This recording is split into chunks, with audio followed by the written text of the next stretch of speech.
Hello everyone, welcome to my channel. आज हम अपनी series RBI grade B ESI series में आगे बढ़ेंगे और हमारा नेक्स्ट टॉपिक है balance of payment and export and import policy. तो without wasting any further time let's get started. सबसे पहले हम डेफिनेशन देखते हैं बैलेंस ऑफ पेमेंट की। It is a systematic record of all the transactions in goods services and assets between residents of a country with the rest of the world for a specific time period. कहने का मतलब है कि जितने भी transaction होते हैं एक कंट्री से दूसरी कंट्री के बीच में, उसको हम मेंटेन करते हैं एक रिकॉर्ड के फॉर्म में, उसको हम बैलेंस ऑफ पेमेंट कहते हैं। लेकिन ये स्पेसिफिक टाइम पीरियड के लिए नोट किया जाता है। तो स्पेसिफिकली ये जो टाइम पीरियड होता है ना, वो 1 ईयर होता है। जैसे कि आपका फाइनेंशियल ईयर होता है, वैसे ही इसमें भी 1 ईयर के लिए ही मेंटेन किया जाता है ये रिकॉर्ड। तो बैलेंस ऑफ पेमेंट के मेजर 2 कंपोनेंट्स हैं, current account and capital account.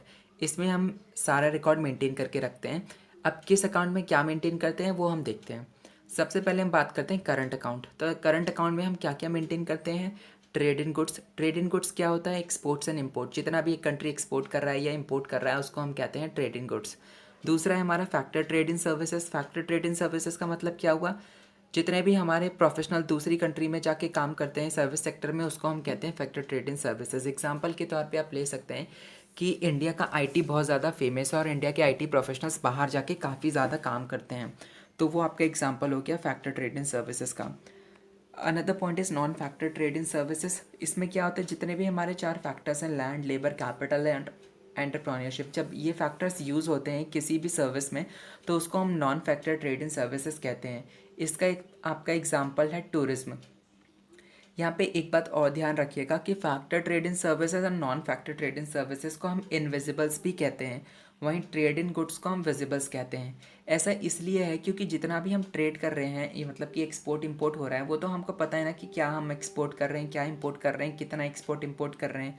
लेकिन कितना हम सर्विस सेक्टर में कर रहे हैं ट्रेड, ये नहीं देखा जा सकता। Non factor trade in services भी यही है कि आप इसका मतलब कि कैलकुलेट नहीं कर सकते ना, आपको एग्जैक्ट नहीं पता होता, तो इसलिए इनको इनविजिबल्स कहते हैं। आपको दिख भी नहीं रहा है ये, इसलिए इन्हें इनविजिबल्स कहते हैं। जो दिखता है वो विजिबल, जो नहीं दिखता है वो इनविजिबल। चौथा हम क्या मेंटेन करते हैं? Transfer payment. ट्रांसफ़र पेमेंट्स क्या होता है? Suppose if a person working abroad, वो अपनी अर्निंग अपनी कंट्री में भेज रहा है। क्यों भेज रहा है? For the maintenance of family, तो उसे हम कहते हैं ट्रांसफ़र पेमेंट्स। ये भी हम करंट अकाउंट के अंडर ही मेंटेन करते हैं। तो ये चीज़ें हैं जो हम करंट अकाउंट में रिकॉर्ड रखते हैं। वहीं हम कैपिटल अकाउंट में क्या रिकॉर्ड रखते हैं? कैपिटल अकाउंट में हम रिकॉर्ड रखते हैं फॉरेन इन्वेस्टमेंट। मतलब कि जितने भी फॉरेन इंस्टीट्यूशनल इन्वेस्टर्स हैं या फॉरेन डायरेक्ट इन्वेस्टर्स हैं, वो हमारे स्टॉक मार्केट में कितना इन्वेस्ट कर रहे हैं उसको हम मेंटेन करते हैं इसमें। External assistance. एक्सटर्नल असिस्टेंस का मतलब क्या है कि हम यानी कि इंडिया कितना लोन ले रहा है, बाहर से कितना लोन लिया है, जैसे वर्ल्ड बैंक से, एशियन डेवलपमेंट बैंक से, AIIB से, तो वो हम कहाँ रखते हैं रिकॉर्ड? एक्सटर्नल असिस्टेंस में अंडर कैपिटल अकाउंट। और क्या हम रिकॉर्ड रखते हैं? Commercial boring. कमर्शियल बोरिंग क्या होता है? इसका भी मैं आपको एग्जांपल दे सकता हूँ। अभी आपने देखा होगा कि मारुति के चेयरमैन ने कहा था कि आप चाइना को बॉयकॉट कर रहे हो, ठीक है, आप बॉयकॉट करो, हम भी करेंगे, लेकिन जो कुछ प्रोडक्ट हैं जो कि हम चाइना से इंपोर्ट करते हैं, क्यों? क्योंकि वो हमको बेस्ट वैल्यू दे रहा है और इंडिया में वो जो हैं प्रोडक्ट प्रोड्यूस नहीं किए जाते हैं, उनका प्रोडक्शन नहीं होता है। अगर वो आप हमको प्रोवाइड कर सकते हो तो हम वहाँ से इंपोर्ट नहीं करेंगे। तो यही है कॉमर्शियल बोरोइंग में। कुछ ऐसे प्रोडक्ट होते ही हैं जो आप बाहर से बोरो करते हो, क्यों? क्योंकि वो आपके कंट्री में अवेलेबल नहीं है या कहीं और से आपको मिलते भी हैं तो अच्छी क्वालिटी के नहीं मिलते हैं, तो वो आप कोई स्पेसिफिक जगह से लेते हो, मतलब कि बाहर से बोरो कर रहे हो कमर्शियल पर्पस के लिए, तो उसको हम कहते हैं कमर्शियल बोरोइंग। वो और उसका रिकॉर्ड भी हम रखते हैं कैपिटल अकाउंट में। फिर है हमारा NRI deposit. NRI deposit means कि अगर नॉन रेजिडेंशियल इंडियन कोई भी बाहर काम कर रहा है, बाहर जाके बस गया है और वो अपनी कंट्री में इंडिया में कोई फिक्स डिपॉजिट करा रखे हैं और उसमें उनने पैसा लगाया है और उनको after a specific time period ही बाद ही वो मिलना है, तो उसको हम कहते हैं NRI डिपॉजिट्स। तो ये था हमारा कैपिटल अकाउंट का रिकॉर्ड मेंटेन। तो करंट अकाउंट, कैपिटल अकाउंट दोनों क्लियर हो गया होगा, आई होप सो। तो अब हम अगले टॉपिक पर बढ़ते हैं, विच इज़ कन्वर्टिबिलिटी। कन्वर्टिबिलिटी, हम करेंसी की कन्वर्टिबिलिटी देख रहे हैं यहाँ पे। तो डेफिनेशन है इसकी, ease with which a country's currency can be converted into a foreign currency, मतलब है किस आसानी के साथ हम अपनी करेंसी को दूसरी करेंसी में एक्सचेंज कर पा रहे हैं, कन्वर्ट कर रहे हैं, उसको हम कहते हैं कन्वर्टेबिलिटी। ठीक, तो अगर कोई भी डोमेस्टिक करेंसी दूसरी फॉरेन करेंसी में फुली कन्वर्ट हो रही है सारे करंट अकाउंट ट्रांजैक्शंस के लिए, तो उसको हम कहते हैं फुल करंट अकाउंट कन्वर्टेबिलिटी। और सेम केस है कैपिटल अकाउंट कन्वर्टेबिलिटी के लिए भी, मतलब कि कैपिटल अकाउंट ट्रांजैक्शंस में जितनी भी करेंसी है अगर वो ईजिली कन्वर्ट हो रही है फॉरेन करेंसी में फुली, तो उसको हम कहेंगे फुल कैपिटल अकाउंट कन्वर्टेबिलिटी। लेकिन इंडिया के केस में क्या है, अगस्त 1994 से करंट अकाउंट में जितने भी ट्रांजैक्शंस होते हैं वो तो फुली कन्वर्ट हो जाते हैं फॉरेन करेंसी में, लेकिन कैपिटल अकाउंट के केस में ऐसा नहीं है। कैपिटल अकाउंट के केस में कन्वर्टेबिलिटी सिर्फ 40% है, मीन्स 40% ही आप कन्वर्ट कर सकते हो, 60% can not be converted. Okay, ये था हमारा convertibility. Next is exchange rate. तो 3 एक्सचेंज रेट हैं ये, वैसे 3 एक्सचेंज रेट हमारे थ्योरेटिकल हो गई हैं, क्योंकि ये 3 exchange rate different time period में एग्जिस्ट की थी। तो सबसे पहले थी fix exchange rate, then flexible, then managed. तो एक एक करके हम देखते हैं। फिक्स्ड एक्सचेंज रेट, जिसको हम पेग्ड एक्सचेंज रेट भी कहते हैं, ये कौन सा रेट है जो सेंट्रल बैंक सेट करता है और मेंटेन करता है, इसका ऑफिशियल एक्सचेंज रेट। तो इसकी हम बात करें तो 1914 तक जो है ना ये रेट फॉलो किया जाता था, 1914 से पहले। और एक स्टैंडर्ड होता था एक्सचेंज के लिए, वो एक्सचेंज के लिए क्या स्टैंडर्ड था उस टाइम पे, गोल्ड स्टैंडर्ड था। ठीक, तो जितने भी एक्सचेंज होते थे वो किसके टर्म में होते थे, वो गोल्ड के टर्म्स में होते थे 1914 तक। लेकिन 1914 के बाद भी क्या हुआ, गोल्ड ही रहा। क्यों रहा, क्योंकि उस टाइम पे ब्रिटिश ने कब्जा कर रखा था इंडिया पर, और इंडिया को सोने की चिड़िया कहा जाता था और इंडिया के पास काफ़ी रिजर्व थे। लेकिन ब्रिटिशर्स इंडिया के सारे रिजर्व्स एक्चुअली कंज्यूम कर गए और इंडिया के पास कुछ रहा नहीं। और उस टाइम पे मेजर इकोनॉमी कौन बन गया था, यूएस बन गया था। तो 1971 तक तो गोल्ड रहा, लेकिन 1971 के बाद गोल्ड नहीं रह गया, डॉलर हो गया। क्यों, क्योंकि यूएस ने डीलिंक कर लिया था गोल्ड से डॉलर को।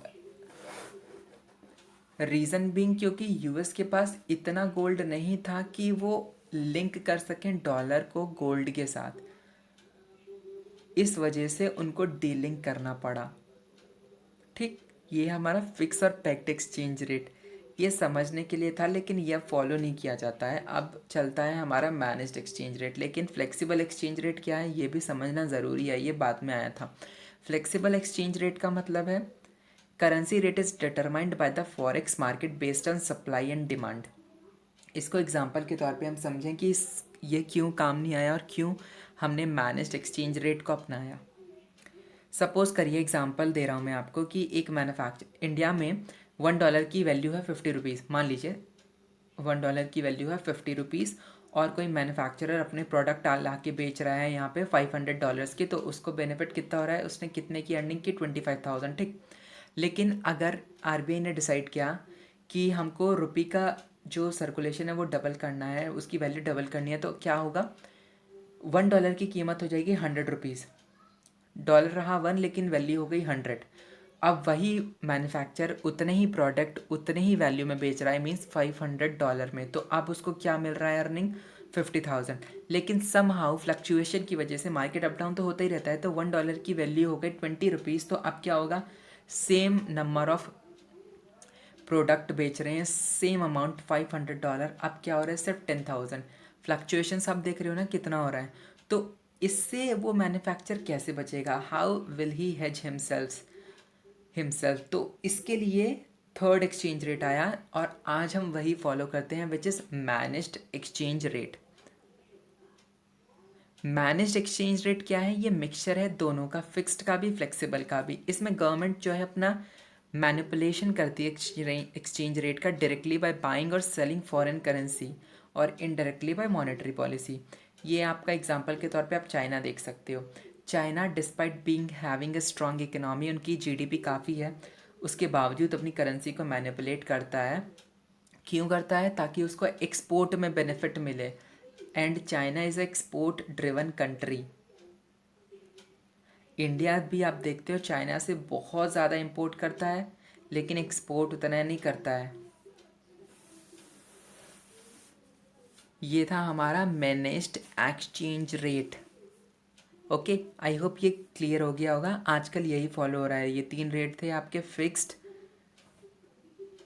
फ्लेक्सिबल एंड मैनेज्ड, और अब क्या चल रहा है हमारा मैनेज्ड एक्सचेंज रेट। ओके, अब हम देखते हैं इनकम एंड एक्सचेंज रेट। इसका क्या रिलेशन है, इनकम और एक्सचेंज रेट का क्या रिलेशन है। एग्जाम्पल ले लिए, आप जॉब कर रहे हो, आपकी इनकम है 10,000 पर मंथ, ठीक। आपका प्रमोशन हुआ, आपकी इनकम हो गई 18,000 पर मंथ।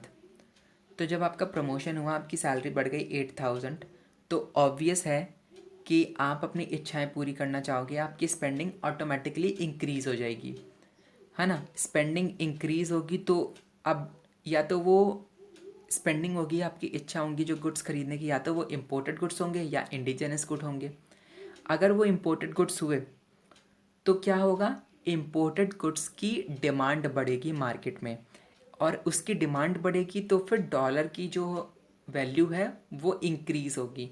जब डॉलर की वैल्यू इंक्रीज़ होगी तो ऑटोमेटिकली रुपी की वैल्यू डिवैल्यूएट होगी, कम होगी, डिक्रीज़ होगी। रीज़न बीइंग कि डिमांड आपने बढ़ाई है स्पेंड करके इम्पोर्टेड गुड्स की, तो क्या होगा, डिप्रिसिएशन होगा। लेकिन अगर इम्पोर्टेड गुड्स की जगह आपने डिमांड बढ़ाई इंडिजिनस गुड्स की, आपकी इच्छा इंडिजिनस गुड्स से पूरी हो रही है, तो ऑटोमेटिकली क्या होगा, डॉलर की वैल्यू डिक्रीज़ होगी, वहीं रुपी की वैल्यू इंक्रीज़ होगी। क्योंकि आप इंडिजिनस गुड की डिमांड कर रहे हो तो ऑटोमेटिकली रुपी की डिमांड क्या होगी, बढ़ जाएगी। तो रुपी की डिमांड बढ़ जाएगी तो क्या होगा, एप्रिसिएशन होगा। ये था हमारा relation income and exchange rate के बीच में। तो आज के टॉपिक में हमारा इतना ही था। अगर आपको सेशन अच्छा लगा हो तो लाइक करिए, शेयर करिए।